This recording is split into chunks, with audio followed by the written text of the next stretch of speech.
sales, and so much more. But I don't know marketing. Let Dex Media be your marketing department. Our team can create a digital plan for you with everything from search to social. Contact Dex Media, that's DEX Media, to get found, get chosen, and get talked about.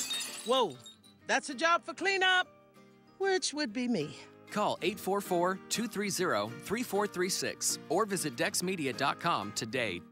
What have I learned so far? I've learned that there is no one path that's right for everyone. I've learned that without my high school diploma, I can only do so much. My options were limited. I found a free personalized learning program with Learn for Life that is a flexible schedule so I could keep my job while earning my high school diploma. I found new career training opportunities that would jumpstart my future. What have I learned so far? I've learned that I can change my life. Are you 14 to 19 years old and looking for a free high school diploma program with flexible meeting times? This program allows you to keep your job or important family responsibilities while earning your high school diploma. If you've fallen behind on credits or dropped out of school completely, get back on track with free tutoring, a caring faculty, and one-on-one attention. For more information on how to reach your graduation goal, visit learnforlife.org. That's LEARN, the number 4, LIFE.org.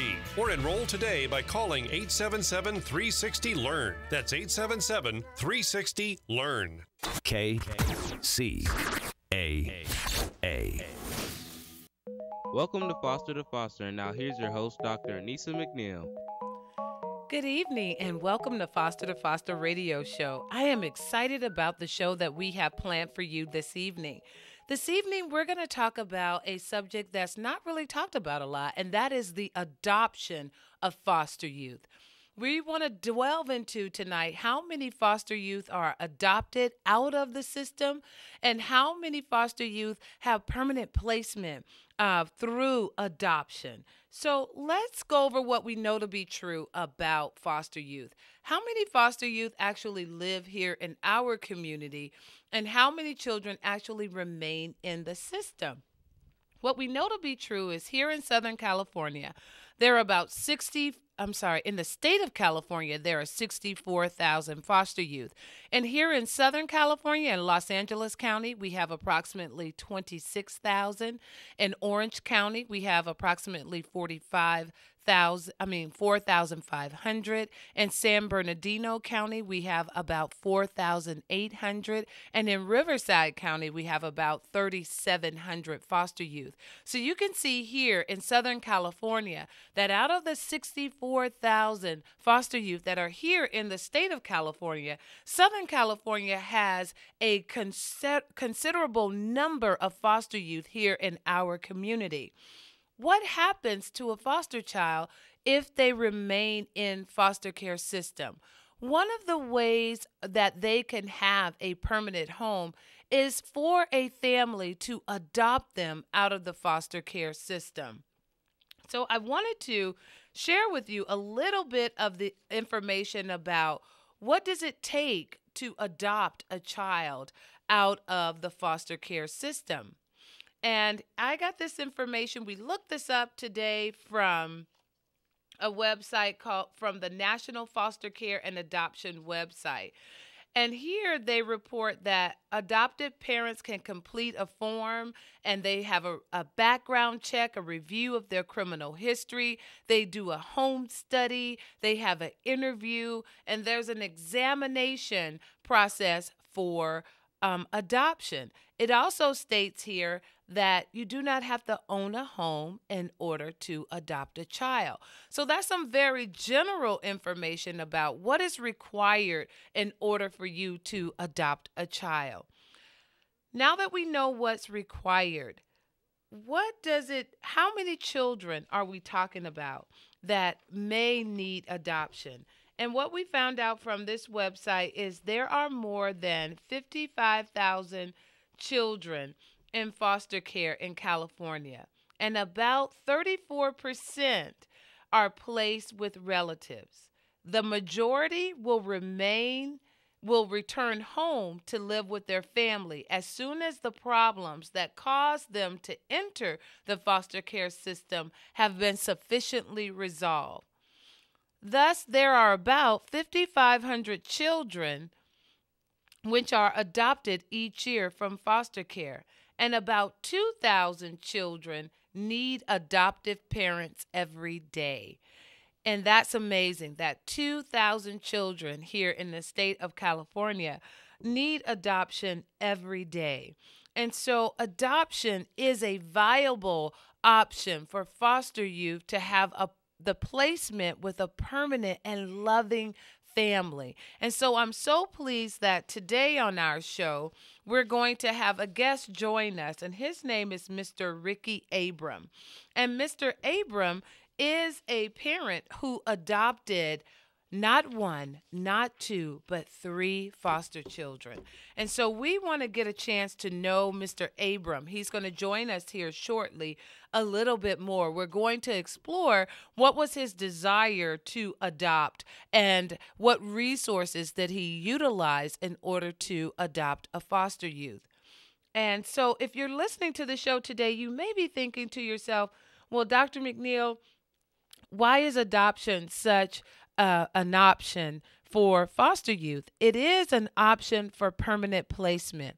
But the reality is many foster children remain in the foster care system for more than 5 or 6 years.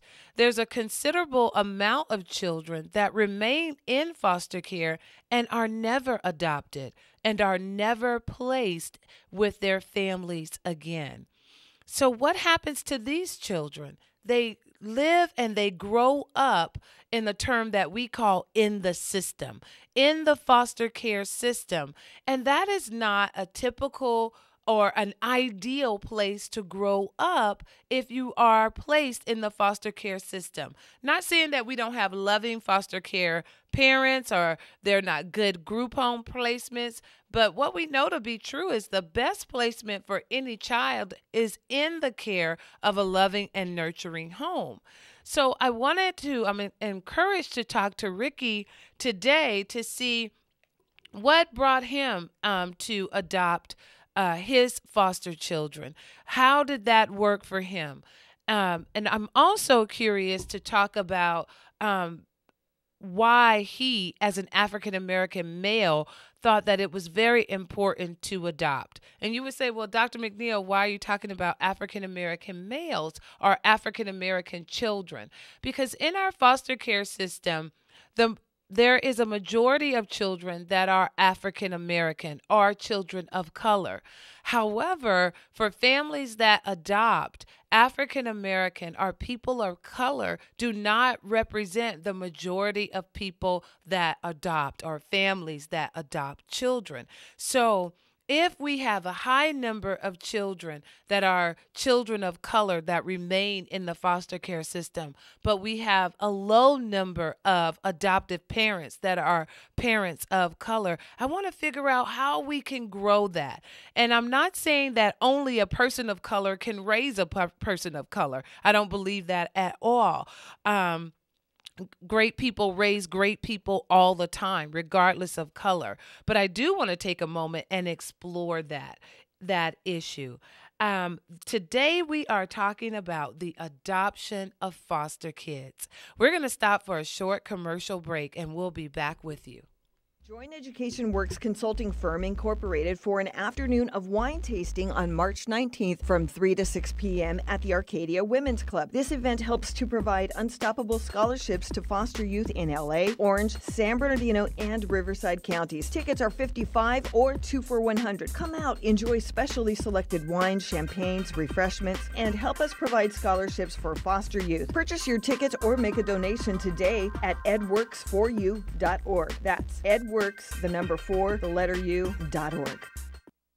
Education Works Consulting Firm is celebrating its 10-year anniversary. And in celebration, the Healing Touch Massage Therapy Center is offering each listener a 15% discount by simply mentioning Foster to Foster radio show. Healing Touch specializes in sports massage, deep tissue massage, prenatal massage, reflexology, trigger point therapy, acupuncture, and myofascial release. The Healing Touch is located at 14 426 Ramona Avenue, Suite E8 in Chino, California. Give them a call at 909-242-1371. And don't forget to mention Foster to Foster Radio Show for your discount. Education Works Consulting Firm Incorporated is now providing education coaching and workshops for parents and guardians. Are you working with a parent or guardian who needs assistance with education? Is your parent or guardian in jeopardy of losing their education rights? If so, we can help. Please refer the parent to our office at 213-634-0044.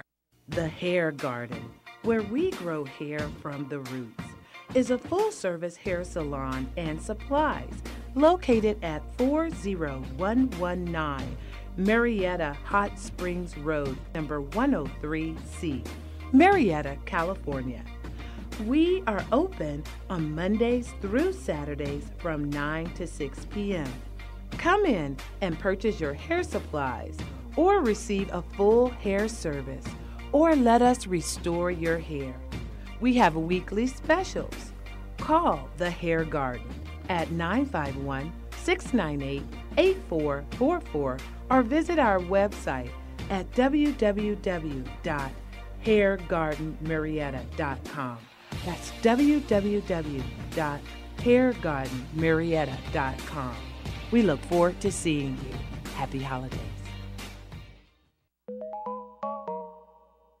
Education Works Consulting Firm provides foster youth education services. We work to make sure that every foster youth has a chance by providing a way through education. Please visit us at edworks4u.org or call our offices at 213-634-0044. Education works for all of us.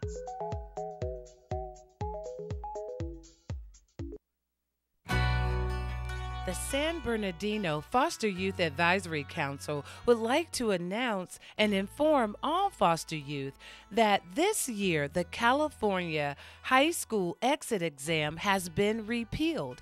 If you are a foster youth or any young person that attended a public high school and you did not receive your diploma because you did not pass the KC, this year is a new year for you. The KC has been repealed. Now you may go to your high school, request your high school diploma, and be sure to get a copy of your high school transcripts. Congratulations to all of those individuals that will receive their high school diploma now that the KC has been repealed.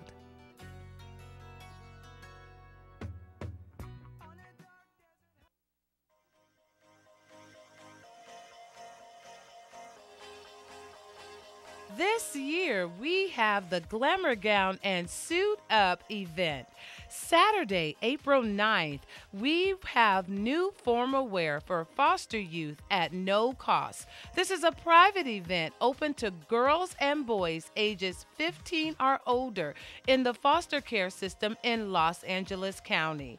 We will be at the Los Angeles Convention Center located at 1201 South Figueroa Street in the West Hall of Los Angeles, California. Reservations are required and must be made by April 5th.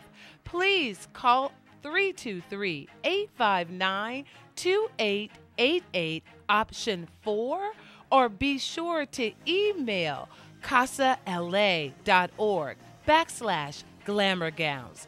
For all foster youth, male and female, 15 years or above, join us at the LA Convention Center and let us have a day of glamour and provide you with a free tuxedo and suit.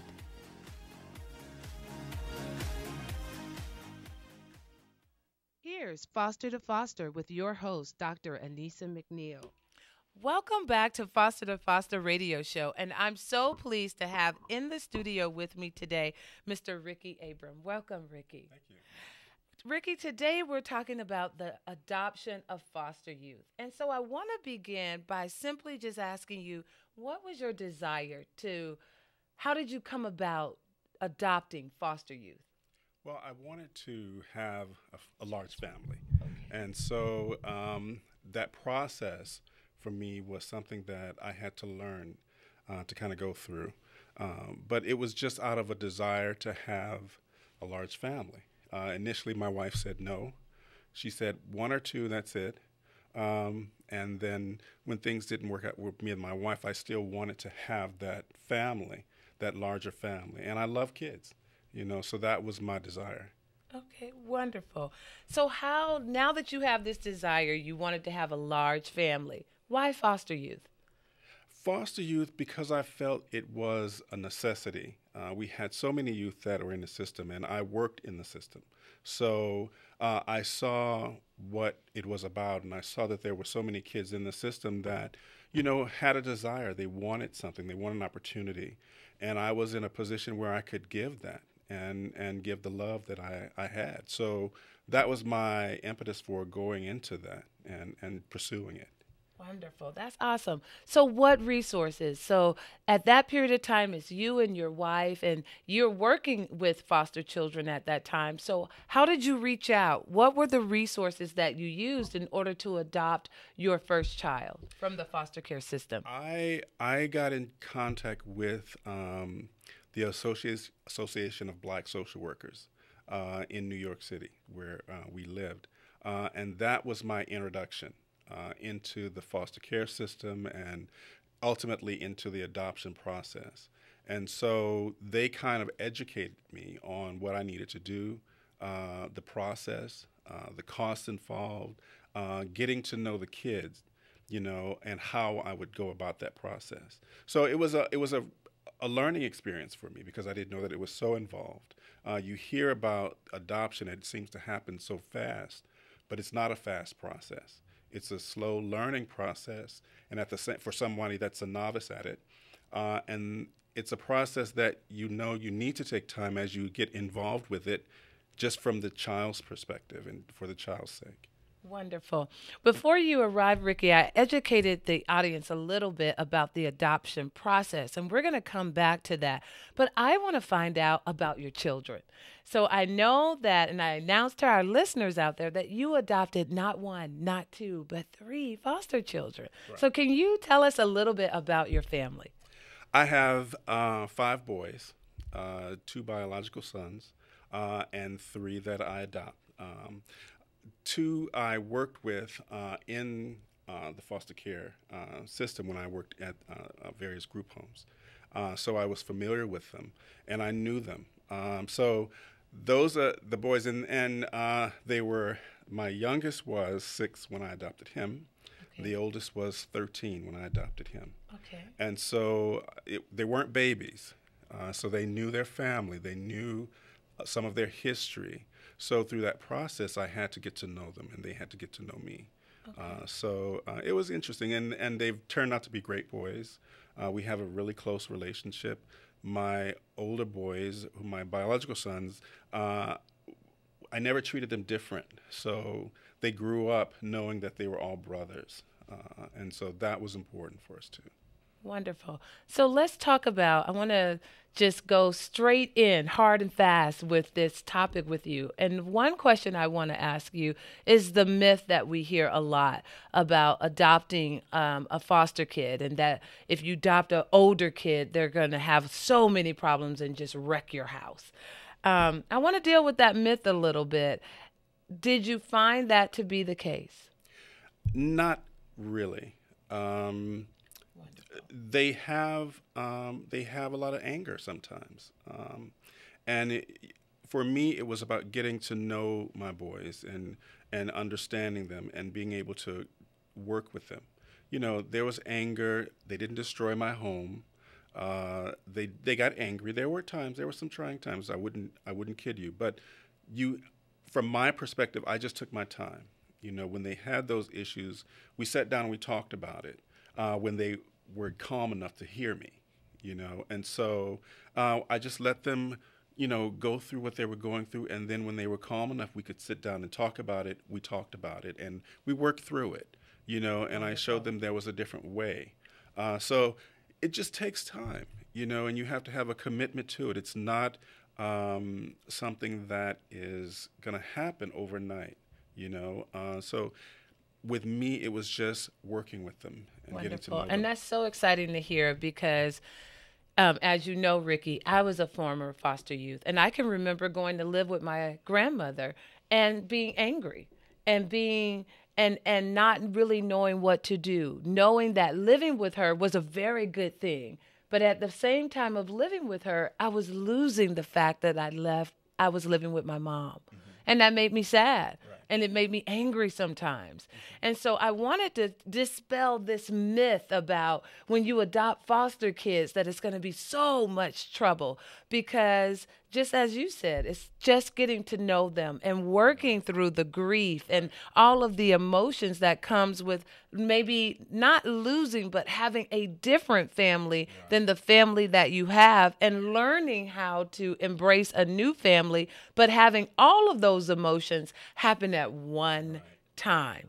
And you're a young person and you don't have the emotional equipment to really handle that. Exactly. Does that? You don't have the emotional intelligence, the emotional knowledge to handle that. Exactly. And so before you arrived, I talked to our listening audience today a little bit about adoption and about children in foster care. So I shared with them that we have a considerable number of children in foster care that are African American or people of color, and we have a smaller percentage of African American or people of color that adopt.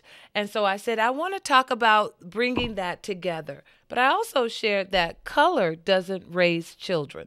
Good people raise good children. Does that make sense? Makes very good sense. So I wanted to talk to you a little bit, because if you're streaming live at www.kcaaradio.com, you'll be able to see that Ricky is an African-American male who has adopted 3 foster children. And in the African-American community, adoption is not a hot topic. No, it isn't. And so when you look at that, tell us a little bit about that, Ricky. Well, it's strange because we come from a background where we have our own. You know, we're supposed to take care of our own. And so for me, it was, I have children, but I can also give love and support to those that don't, you know. And again, for me, it was about the child, you know, and being able to give that. And I saw so many kids that were in the system and did not have a way out. And I also see and learned about the exit strategy for kids that are aging out and the problems in that situation. So for me, it was about giving that and wanting to share. I can't do it all, but I could do my part, you know, and so that was what was important to me. And I guess we'll get into it later. My kids are of a very diverse background. You know, so color was not an issue, and my son that you're going to talk to tonight, it didn't appear to be an issue for him. A couple of my kids have disabilities as well. Right. So those things I look at as an opportunity to learn. Those were things that I look at because I saw a need. Wonderful. So, Ricky, now I want to get into the dynamics, this beautiful family that you have, that you shared with me previously. Can you share a little bit about your sons with our listening audience? Well, 2 of my sons are profoundly deaf.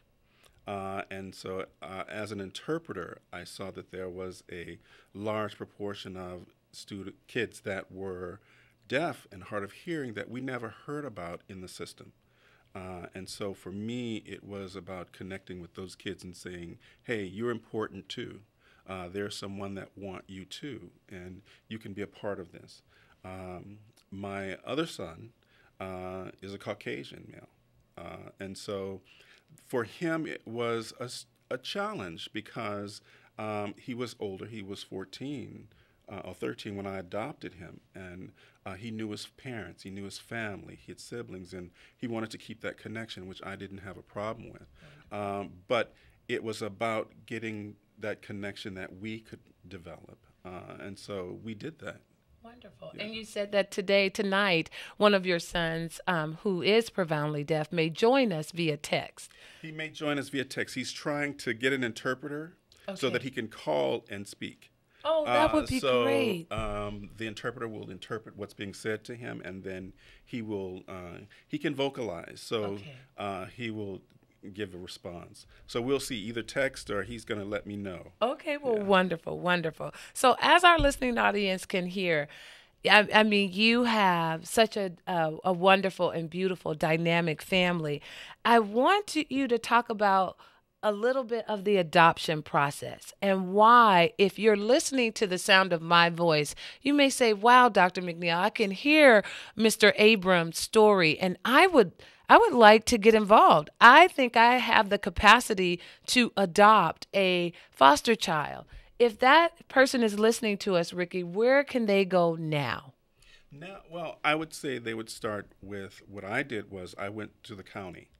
And so that was the process. A lot of people go through private agencies, and there's a large cost involved, and because they have a very specific child that they may want, or some specific idea about the adoption process. So I went through the Department of Public Social Services, DPSS. Right. And that's how I started the process. And through community care licensing, they came out to my home and made sure everything was right through that. I went through the training process with DPSS. Yes. So that's how I started here in California. In New York, when I began my journey with this, it was through the Association of Black Social Workers, and they educated me. And then from there, I went through New York Foundling, which is an organization in New York that where I adopted my first son. Wonderful. So if you can hear Ricky, if you can go to www.dpss.org. And if you tap on that link, they have all the facts about adoption. And later on our show, we're going to go through some of the facts that are located on that website. In addition to the DPSS website, there's a wonderful website called California Connect. And on California Connect, they only highlight foster children that need adoption. So you're going to learn so much more about adopting foster youth after our commercial break. Stay tuned to Foster to Foster Radio Show. And this is your host, Dr. Anissa McNeil. Join Education Works Consulting Firm Incorporated for an afternoon of wine tasting on March 19th from 3 to 6 p.m. at the Arcadia Women's Club. This event helps to provide unstoppable scholarships to foster youth in LA, Orange, San Bernardino, and Riverside counties. Tickets are $55 or 2 for $100. Come out, enjoy specially selected wines, champagnes, refreshments, and help us provide scholarships for foster youth. Purchase your tickets or make a donation today at edworks4u.org. That's edworks, the number 4, the letter U.org. The Hair Garden, where we grow hair from the roots, is a full-service hair salon and supplies located at 40119 Marietta Hot Springs Road, number 103C, Marietta, California. We are open on Mondays through Saturdays from 9 to 6 p.m. Come in and purchase your hair supplies or receive a full hair service, or let us restore your hair. We have weekly specials. Call The Hair Garden at 951-698-8444 or visit our website at www.hairgardenmarietta.com. That's www.hairgardenmarietta.com. We look forward to seeing you. Happy holidays. Education Works Consulting Firm provides foster youth education services. We work to make sure that every foster youth has a chance by providing a way through education. Please visit us at edworks4u.org or call our offices at 213-634-0044. Education works for all of us. Education Works Consulting Firm is celebrating its 10-year anniversary. And in celebration, the Healing Touch Massage Therapy Center is offering each listener a 15% discount by simply mentioning Foster to Foster Radio Show. Healing Touch specializes in sports massage, deep tissue massage, prenatal massage, reflexology, trigger point therapy, acupuncture, and myofascial release. The Healing Touch is located at 1426 Ramona Avenue, Suite E8 in Chino, California. Give them a call at 909-242-1371. And don't forget to mention Foster to Foster Radio Show for your discount. Education Works Consulting Firm Incorporated is now providing education coaching and workshops for parents and guardians. Are you working with a parent or guardian who needs assistance with education? Is your parent or guardian in jeopardy of losing their education rights? If so, we can help. Please refer the parent to our office at 213-634-0044.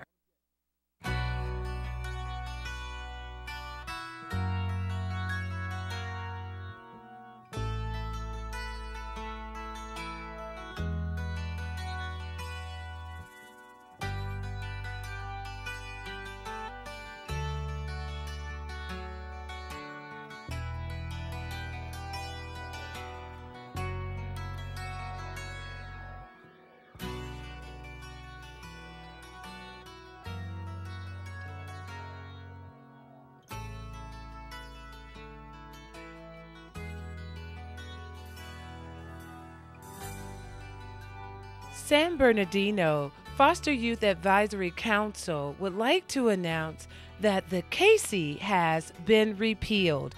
If you went to public high school in the state of California, you can now receive your high school diploma if the first thing that you were missing or the only thing that you did not complete was the California High School Exit Exam.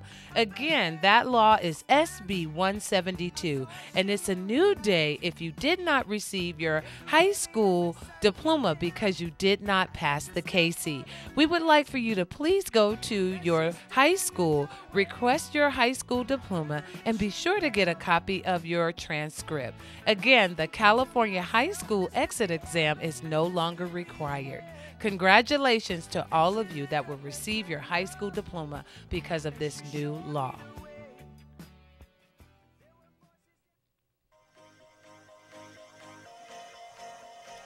This year at the LA Convention Center on April 9th, Glamour Gown and Suit Up will provide new formal wear for foster youth that are ages 15 and above and in high school. Yes, we give away free prom dresses, free suits, and tuxedos for young men. If you are a foster youth in LA County, join us on Saturday, April 9th from 9 to 3 p.m. If you would like to make a reservation, please call 323-859-2888 option 4, or simply go on the web and go to casala.org/glamour gowns. Again, that is Glamour Gowns and Suit Up, our formal dress giveaway and tuxedo giveaway on Saturday, April 9th at the Los Angeles Convention Center, 1201 South Figueroa Street, West Hall in Los Angeles, California. Come for a day of glamour. Let's head back to Foster to Foster with your host, Dr. Anissa McNeil.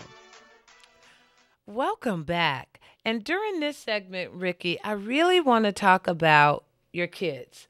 What I've heard you say over and over, that adoption was not just the process for you. It was about getting to know your sons and getting to know who they are and bringing them as a part of your family to meet your goal of having a large, beautiful family. Yes. 5 boys. Yes.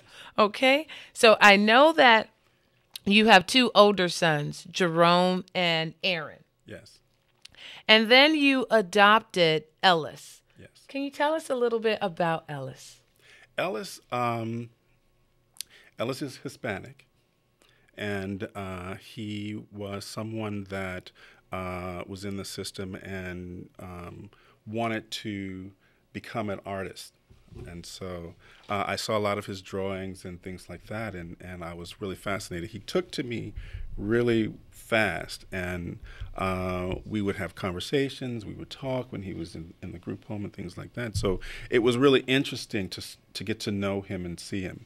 And from that, we just developed a rapport, and I asked my boss if I could begin the proceedings to adopt. And these are when he was in New York. And so we could, I had to quit, but that was fine, you know. And so he was just a bright kid and just full of energy. He wanted something, you know, and he didn't know how to get it, but he knew he wanted something. He wanted to be successful. He wanted to achieve. He was very artistic, and he wanted to really express that. And so I gave him that opportunity. So if I hear you correctly, Ricky, you said that you quit your job. You wanted to adopt him, and so you quit your job so that you wouldn't have a conflict. Yes. That is amazing. That is simply amazing. How often do you hear, how often do we hear that a person will quit their job in order to adopt a child that's a wonderful artist, excited about doing his artwork, and is very bright, and you said, okay, I'll get another job, but I want this kid. Mm-hmm. Awesome. Yes. That is so beautiful. So that is Aaron. How old was Aaron when you adopted Aaron? When I adopted, no, Aaron is I'm sorry, Ellis. Ellis was 9. Okay. He was 9 when I adopted him. Okay, yeah. Wonderful. And so you had your 2 older sons, Jerome and Aaron. Yes. And then you adopted Ellis. Yes. And what was that like in your house? Jerome initially wasn't so happy about it. He wanted to know, why did we need another kid? You know, and so we sat down and we talked about it, and he understood. Aaron was excited about it, okay. You know, and so it was just bringing him in and introducing him initially, and then they would hang out, and we'd take him on the weekends and do different things. And so he had an opportunity to get to know them, and they got a chance to bond before he actually came to the home. So Jerome eventually came to me and said, Dad, he's pretty cool. It's okay. You know, awesome. And so that was our introduction. And so I didn't bring him right into the home. Okay. We set up visits, and which is, you know, what they normally do. Okay. We set up visits, and I just extended those visits. I asked if I could, just to get the boys comfortable with it. Wonderful. And so that's how we introduced Alice into the home. And so bringing Stephen into the home. And Stephen is your second adopted son. Right. Okay. It was different. It was a different experience. You know, kids are different. And so trying to get him to kind of adjust and feel comfortable, my older sons were used to it, and they had gotten really comfortable with Ellis. And so Ellis was now a part of the family. So now it was just that unit. And I'd wait a couple of years or something like that. Stephen, because he was Caucasian, they questioned it. Okay. It's like, why? You know, and so I said, well, he's a great kid, you know. And how old was Stephen when you adopted him? Stephen was 13. 13, okay. Yeah, Stephen was 13. Okay. Just about to turn 14. And so he came in on guard, you know, very guarded and protected, and very suspicious.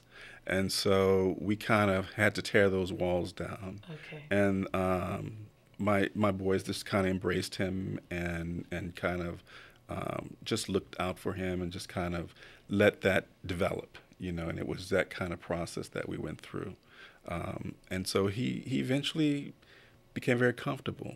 Wonderful. And just progressed and just, you know, thrived. And then just wanted to continue going. And then when Brian came to the home, Brian was 14. He was 13 or 14 as well. Okay. Brian was the baby at that point, you know. Okay. So Brian was just happy to have older brothers, and he was just happy, and you know, he was out of the foster care system, and then my oldest sons, they were trying, and Steve and Ellis and Brian are deaf.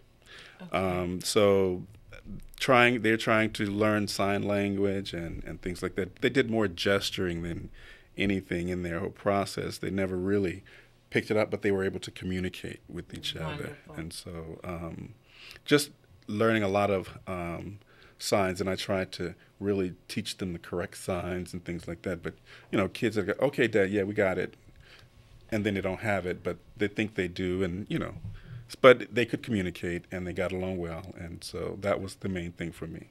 So wonderful. And Brian is Caucasian? Brian is African American. Okay. Yeah. Okay.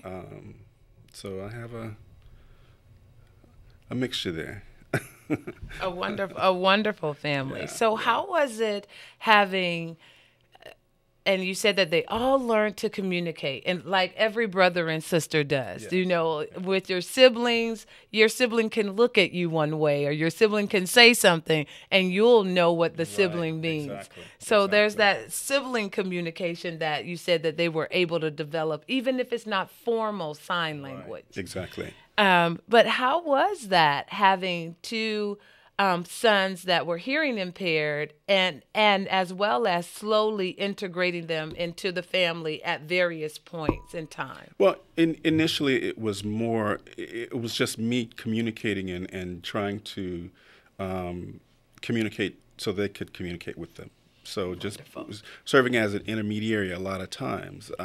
But, you know, as they grew together, they began to develop their own language where, you know, they were excluding Dad so that they could have their own little thing going on, you know, and their own little language, you know, that they developed with each other. So that was in itself good to see, you know, and how they progress with that. And a lot of times I would sign to them and they start talking to each other, and I'm looking at them and it's, what are you guys doing?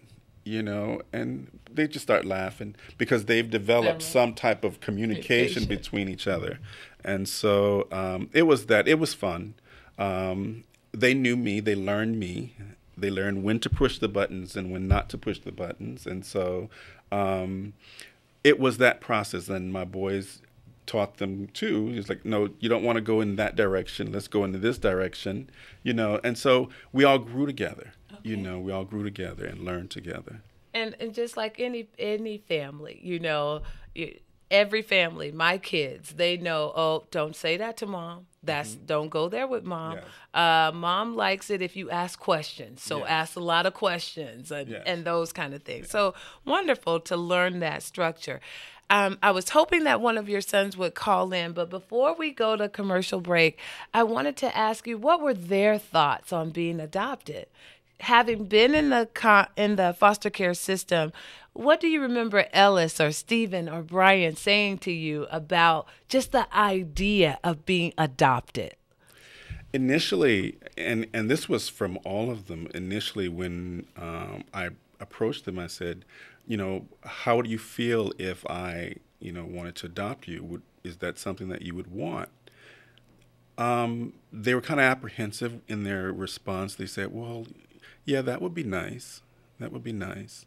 You know, I don't know if they felt that I wasn't serious or if I really, you know, was going to go through with it, or was it going to start and then something was going to make it happen where it didn't happen. I didn't know, but they were very apprehensive initially. Ellis was more receptive to it, and he was more excited about it, you know, than the other boys. And not to say that they weren't, but he was just, I mean, you couldn't stop him from smiling. And do you think that had to do with his age? Because he was younger. He was 9, and the other boys were 13 or 14. Right, yeah. Do you think that had any? I think it probably did. And he didn't have a family. And so I think that, you know, knowing that he was coming and he had brothers there. And so I think all of that with him for him was a positive thing. With Stephen and Brian, they knew their family, they know their family, and so I think to some degree it was I'm turning my back on them. Stephen didn't change his last name to Abraham. He kept it, his family's name. At one point, he started calling me Uncle Ricky, which was interesting, and then the boys were like, where's that coming from? And, we talked about it and we worked through it. And so that was something that was different, and so I had to be educated. And by educating myself, I talked to the social workers to see, where's this coming from? How do I handle this? And so it was something. And then one day it just went back to Dad, and so it was just a process. But initially, from my perspective, what I saw, they were apprehensive about it. Ellis was very excited about it. And then the other boys, when they realized that, yeah, this is happening, then they kind of turned and it was more, this is happening, this is really happening, when they came to stay. And I went to pick them up and all of their stuff was packed and they got in the car and the boys jumped out and grabbed them and, so it was really happening. And so they got excited then, because now they were coming home to say. And that's not uncommon with foster children. Mm-hmm. Trust is an issue. Right. And also seeing adults do what they said they were going to do. Right. On the time that they said, and that fear of, what could happen? Is this whole process going to go through, and is this actually going to happen? Right, so how wonderful that they got to experience the process really happen and be adopted and be a part of this big family, a family of brothers. Yeah. How awesome is that? We're going to go to a short commercial break, and we're going to come back with Mr. Ricky Abraham and talk about his adoption process with his children. Join Education Works Consulting Firm Incorporated for an afternoon of wine tasting on March 19th from 3 to 6 p.m. at the Arcadia Women's Club. This event helps to provide unstoppable scholarships to foster youth in LA, Orange, San Bernardino, and Riverside counties. Tickets are $55 or 2 for $100. Come out, enjoy specially selected wines, champagnes, refreshments, and help us provide scholarships for foster youth. Purchase your tickets or make a donation today at edworks4u.org. That's edworks, the number 4, the letter U.org.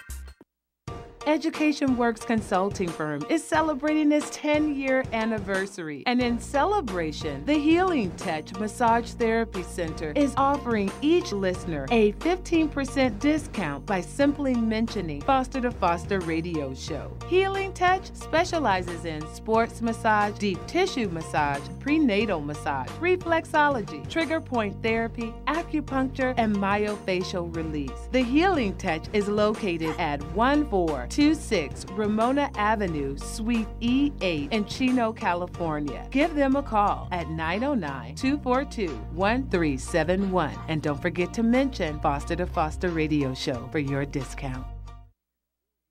Education Works Consulting Firm Incorporated is now providing education coaching and workshops for parents and guardians. Are you working with a parent or guardian who needs assistance with education? Is your parent or guardian in jeopardy of losing their education rights? If so, we can help. Please refer the parent to our office at 213-634-0044. The Hair Garden, where we grow hair from the roots, is a full-service hair salon and supplies located at 40119 Marietta Hot Springs Road, number 103C, Marietta, California. We are open on Mondays through Saturdays from 9 to 6 p.m. Come in and purchase your hair supplies or receive a full hair service, or let us restore your hair. We have weekly specials. Call The Hair Garden at 951-698-8444 or visit our website at www.hairgardenmarietta.com. That's www.hairgardenmarietta.com. We look forward to seeing you. Happy holidays. Here's Foster to Foster with your host, Dr. Anissa McNeil. Welcome back, and we're here in the studio this evening with Mr. Ricky Abraham, and he's talking about the wonderful process of adopting his 3 sons from the foster care system. And I know one of your sons is trying to reach us on the telephone. I really appreciate his diligence in trying to reach us. And until he can join us on the line, can you tell us, Ricky, if you remember at all, if they could articulate to you or say anything to you about the difference between living in the foster care system and the difference with living with their family? And we talked about that a couple of times, and a lot of their difference for them was they had more freedom. Living with us as a family. And so it was that opportunity to have more freedom. They didn't have to go with a group if they did something. They had were given more attention. This was theirs, and they didn't have to share it. And so those were some of the things that they kind of brought out, when we sat down and we talked about us as a family, what was the difference? And because my boys wanted to know, well, what is it like? And that conversation started with just them. I wasn't involved in it, and just hearing them one day, I just walked in and asked, what are you guys talking about? We had a rule that was, you don't close the doors in the house. The doors are all open to, so I like to see what's going on. I like to hear what's going on. So there was no door closing. So, and so I could hear that they were having a conversation, and when there was an opportunity for me to go into that conversation, I did, Oh, wonderful, wonderful. Another thing I know a lot of foster youth would want to ask a question or may have this question for you is they would desire to have a family. And a lot of foster children would desire to have a father.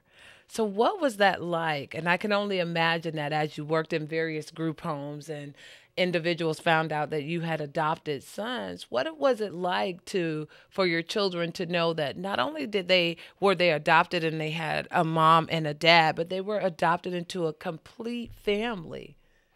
For them, it was something, again, that was really special for them, and then, they grew to know what it was like to be in a family and to have siblings, and they became very possessive, and so that was a positive thing that I saw as they progressed and grew up, and still are very close, with each other, even though they live in different states, most of them. So that was the good thing that we developed.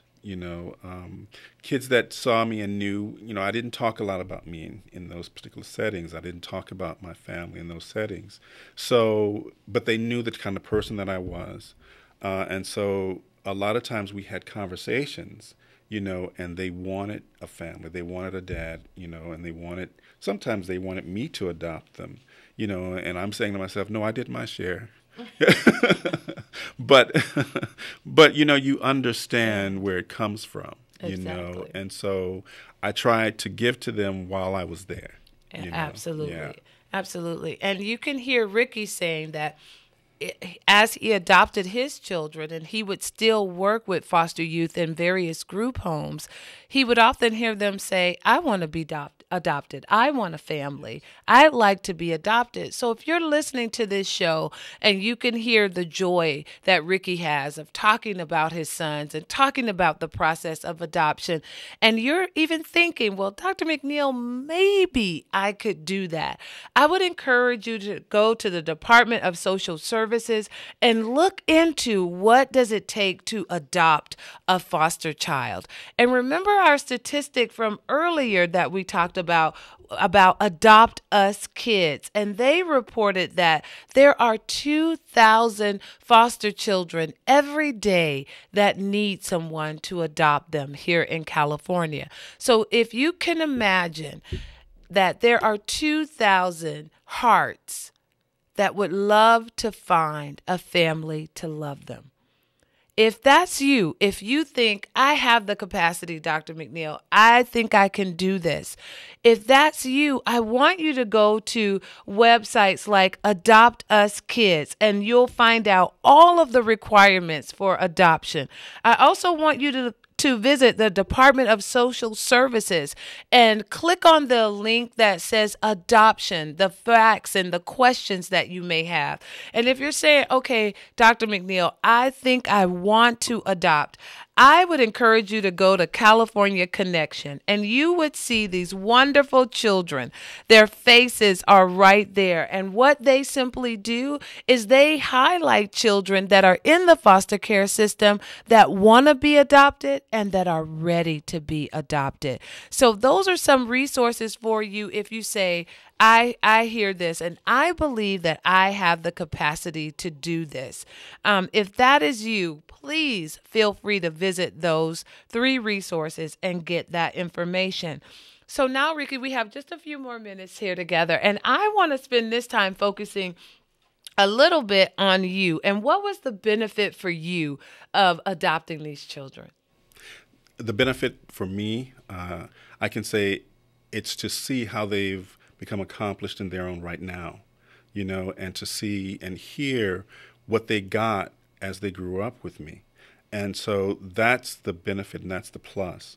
I'm very happy with them. I'm proud of them and in what they're doing and how they're achieving, and some of the value systems that they now have because of how we grew up together.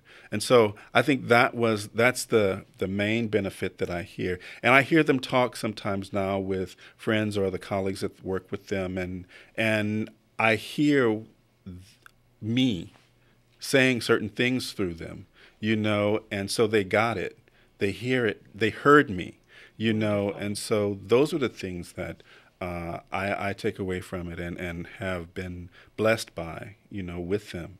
And so I just kind of look at this system and I say there are good kids in that system, Absolutely. and we need to embrace them, I know going through the Department of Social Services was a very good step for me here in California because they taught me, they educated me.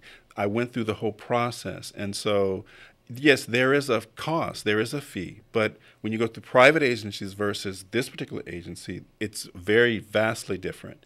And so you can't afford it. And you just have to open up your heart and let these kids come in. And there are resources, as you've already stated, that are out there that can help you. That's wonderful. And I hear you say it, and it just bears repeating that there are wonderful kids. There are good kids in the foster care system. And we, as a general public, we have to remember that a foster child is not in the system for anything that they did. They just happen to have parents that were found abusing them or neglecting them, and then you find yourself in the system, not for anything that you did. It doesn't mean that you're a bad kid or that you are unwanted. It just means that you had parents that were not quite ready to be parents, not at that time. So if you can look at a foster child and see their heart hurting and you say, Dr. McNeil, I can do something about that. I want to do something about that. I would encourage you to please contact the Department of Social Services. Go to California Connection and see the beautiful faces of the children on their website and find out how you can adopt a foster child. Remember that there are 2,000 children in our state that are sitting and waiting for a family, a friend, a brother, a sister, a mother, a cousin to love. I'm Dr. Anissa McNeil. I do the work and I tell the stories of foster youth. I want to thank you for listening tonight, and we will have Ricky Abram on to talk about adoption again. Have a good evening.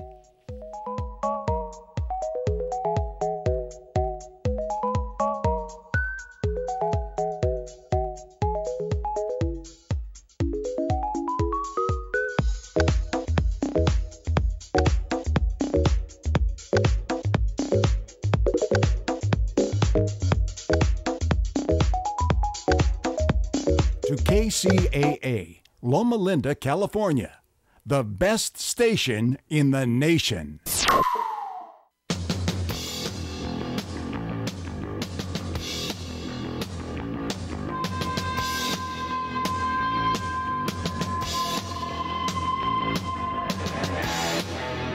Waging war on corruption. It's Alex Jones coming to you live from the front lines of the InfoWar. Here's my bottom line on Russia, and then I want to segue into the current news and get your take, Big Mike.